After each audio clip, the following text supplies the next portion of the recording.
on behalf of this state and on behalf of the Niger Delta region.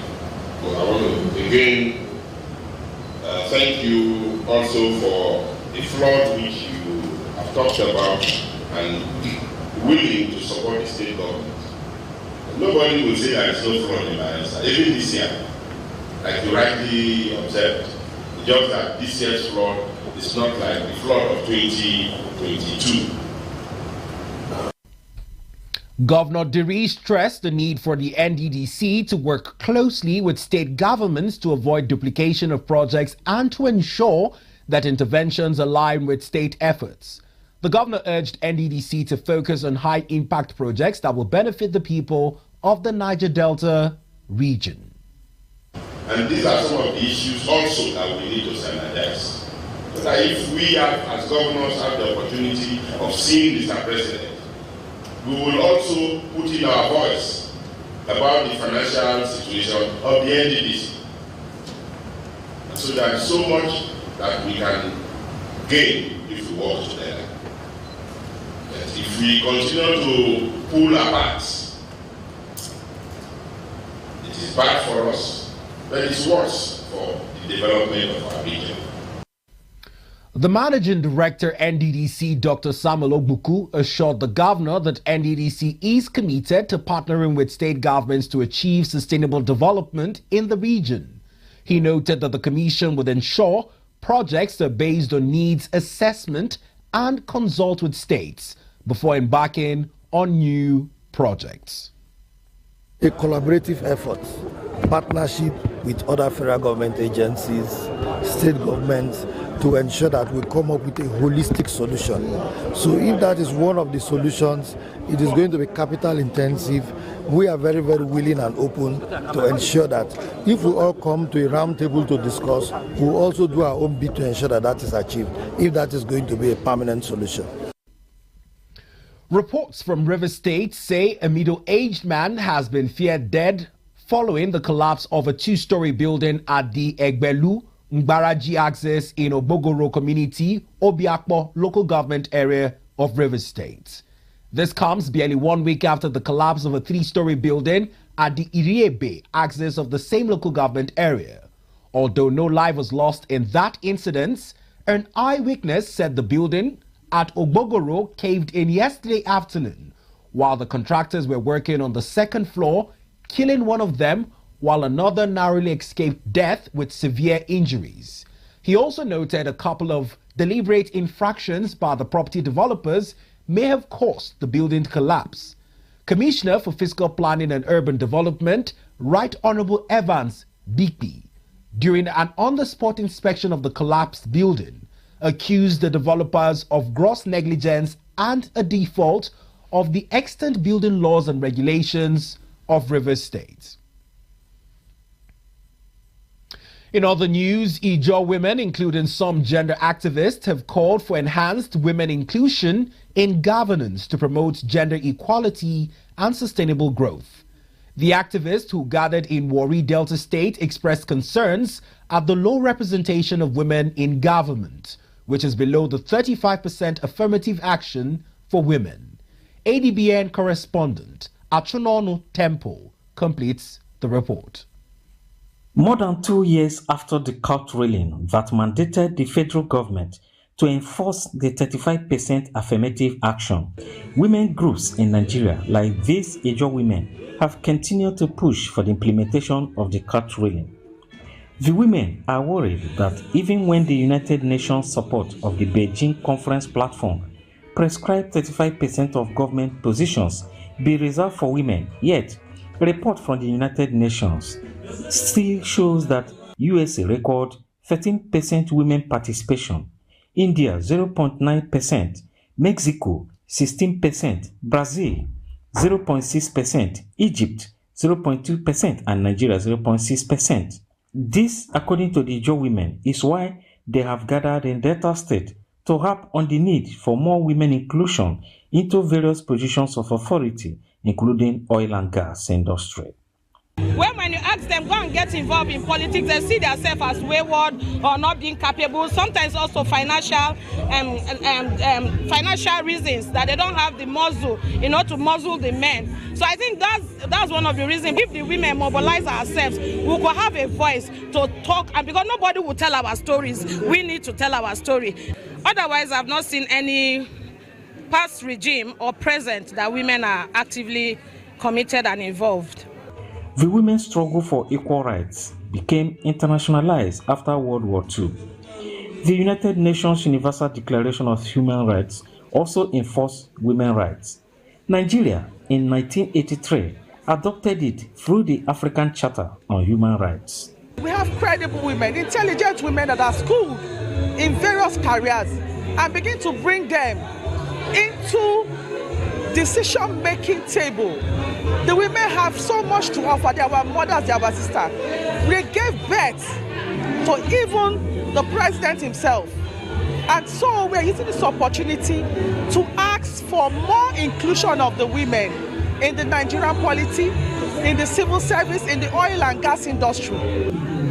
We need to be practical about it.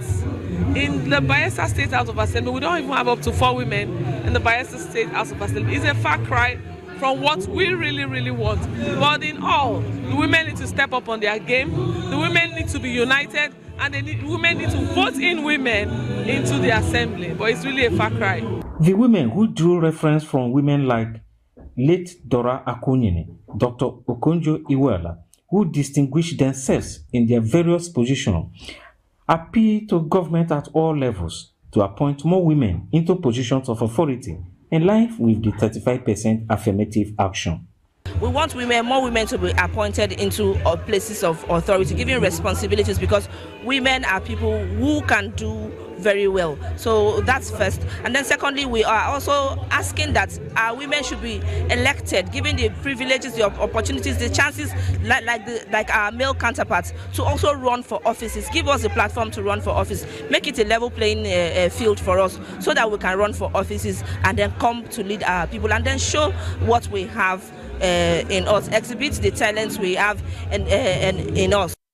They therefore called on Nigerians to borrow a leaf from Liberia, who elected Ellen Johnson Sirleaf as president, Germany, ruled by Angela Merkel, and a socialist Michelle Bachelet, the first woman to rule Chile, and give them a chance to take a shot at the #1 seat. Let us also look in this direction. We may not say, okay, give us presidency. Let us start with the vice president. If we can have the seat of the vice president and women now have a voice in that seat of power, I think there will be a turnaround, because when the decisions are making, she will also make some inputs for the needs of the women to be included. According to them, the 35% affirmative action for women, if truly implemented, will fast-track development, as women being home managers will bring the capacity to bear in their various offices. Achinono Temple, ADBN News. Nigerian Air Force has neutralized 50 ISWAP terrorists, including the top commander, in a precision airstrike operation in Mate, Borno State on October 31st. Director of Public Relations and Information, Air Commodore Olushola Akimboyewa, in a statement explained that the strikes targeted strongholds in Tumbur, Darbiria, Jubalaram, Bulurwa, and Tumbun Karfe. They destroyed a key ISWAP supply depot filled with essential food items, thereby cutting off critical resources. Air Commodore Akimboyewa added that this decisive action reaffirms NAV's commitment to eradicating terrorism and supporting ground forces in the northeast. Ondo State government has given out 34 million naira to 46 persons under its medical assistant program. It said the program aimed to assist persons suffering from various ailments and could not pay their medical bills. Presenting checks to beneficiaries in Akure, Ondo, Commissioner for Health, Mr. Banji Ajaka, urged the beneficiaries to use the money for the purpose it was approved. He noted that the administration has always taken care of the well-being of its citizens since inception. The commissioner advised that the beneficiaries key into the state's health insurance scheme for them to have access to affordable health care.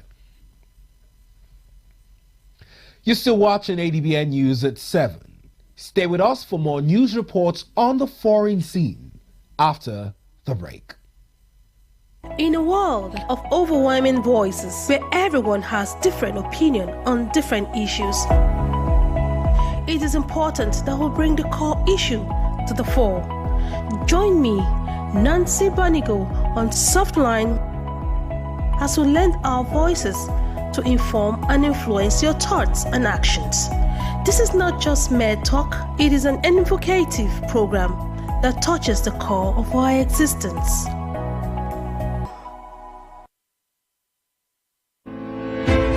Welcome to the world where innovation meets opportunity, where ideas become empires. This is Market TV. I am Idorian Flannan, and every week I'll be taking you inside the dynamic world of marketing and commercial business. From groundbreaking startups to big businesses, Market TV brings you the best pricing and latest goods on display. It's all about understanding your audience and staying ahead of the trends. Witness the creative processes that drive the various brands. Join us as we dive deep into the strategies that shape the commercial landscape. From streets to traditional advertising and social media, we cover it all. Whether you're a seasoned professional or an aspiring entrepreneur, Market TV provides the insights you need to thrive. This show gave us the tool to turn our vision into reality. So, if you're ready to master the market, tune into Market TV every Saturday at 6 p.m.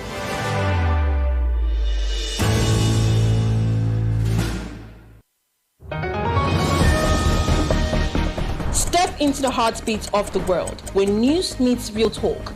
From breakthroughs in diplomacy to humanitarian challenges and scientific milestones, Global Digest takes you beyond the headlines and straight to the heart of the matter. I am Amma Marcus. Be a part of the world unfolding stories at 3 p.m. on ADBN, channel 258 on DSTV, and Star Times, channel 140. Global Digest, your window to the world's current affairs, only on Advocate Broadcasting Network.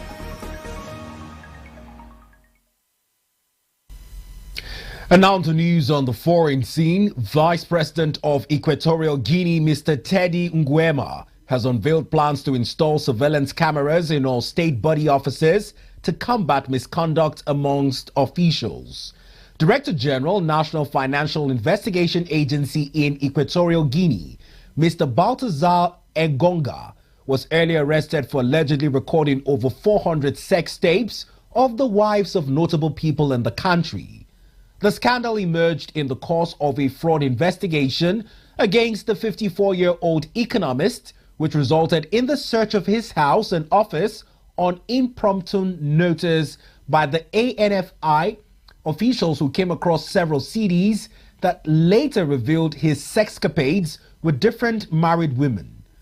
The CCTV initiative, according to President Nguema, underscored the administration's commitment to transparency and accountability. Authorities have made it clear that any violation caught on camera would be met with severe repercussions. Still on the foreign scene, Cameroon's ruling party, the Cameroon's People's Democratic Movement, has urged supporters to celebrate 42 years of Cameroonian President Paul Biya being in power and called for an 8th term in office. This comes 2 weeks after the 91-year-old returned to the country after a 6 weeks absence amid speculations about his health. Secretary General of the Central Committee of Cameroon's People's Democratic Movement, Mr. Jean Nkwete, called in a letter to party members noting for an end to malicious speculation surrounding the leader who took the helm in 1982 on the resignation of Amado Ahijo. And now to news from the sports desk. Flying Eagles head coach Alihu Zubeiru has confirmed the foreign-based players would have an opportunity to compete for places in the squad ahead of the 2025 African Under-20 Cup of Nations. Coach Zubeiru's side secured their qualification for the tournament by winning the Wafu B Under-20 Championship in Togo last month. While the coach chose to include only local players for the Wafu tournament, he has now acknowledged that interest from eligible foreign-based players. Speaking to members of the Sports Writers Association of Nigeria in Kwara State, Coach Zubeiru emphasized that the technical staff would not block foreign-based players from joining the team. He also noted that the coaching staff is committed to selecting the best players based on skill, performance, and regardless of their bases. Arsenal have received a significant boost as captain Martin Odegaard returned to training ahead of a crucial match against Inter Milan and Chelsea. Odegaard has been sidelined for more than 2 months after suffering an ankle injury while representing Norway early in September. But the 25-year-old playmaker is now closing in on a return, having joined the Arsenal squad for training on Tuesday morning in preparation of their Champions League clash with Inter Milan on Wednesday. The Norwegian international sustained ligament damage during the international break and has not featured for Arsenal since their 1-1 draw with Brighton on August 31st. His absence has been keenly felt, with Odegaard missing 12 games across all competitions. His potential return is a major boost for Arsenal, who are looking to regain momentum following a tough run of results that have seen them fail to win in their last 3 Premier League matches. In tennis, Novak Djokovic has officially withdrawn from the season-ending ATP Finals due to injury. The 37-year-old, 7-time winner of the prestigious event and defending champion, confirmed his decision to pull out on Tuesday. Djokovic first claimed the ATP final title in 2008 and added his most recent victory in 2023, where he defeated world number 1 Yannick Sinner in the final. Djokovic triumphed in straight sets, 6-3, 6-3, having previously lost to Sinner in the round-robin phase of the tournament. The ATP finals are set to take place from the 10th to 17th November in Turin, Italy, where the world's top 8 male players compete for the prestigious season-ending title. That's it on ADBN TV News this evening. Remember to watch us live on DSTV channel 258, on Star Times channel 140, Avo TV app, Limex World TV app, and Niger TV app. For more stories, visit our website on www.adbntv.com. Remember, you can also watch us live from every part of the world by logging on to www.adbntv.com/live. I am Beto